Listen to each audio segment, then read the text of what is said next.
In this video, I'm going to show you how to export peer-to-peer cryptocurrency rates from Binance to an Excel spreadsheet that will look like this. Click the like button to support the channel, and if you're into web automation and data extraction, subscribe for more bot tutorials. Let's go. To extract crypto rates to Excel, we'll use the Binance peer-to-peer data exporter. Find the bot link in the video description. Here's how to launch this tool. Head to Botster. Create a free Botster account and log in. Search for the Binance peer-to-peer data exporter. Click on the bot name.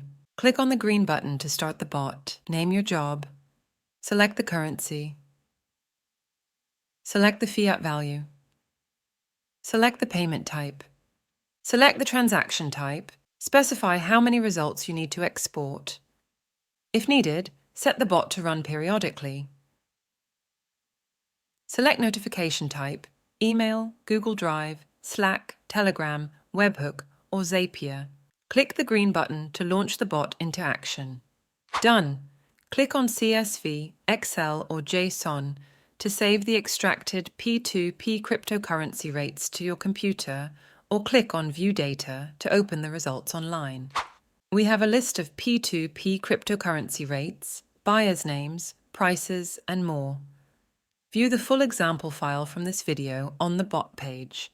Sign up on Botster and get access to the Binance P2P data exporter and dozens of other powerful bots. If you found this video to be useful, click the like and subscribe buttons for more automation tutorials. See you in the next video.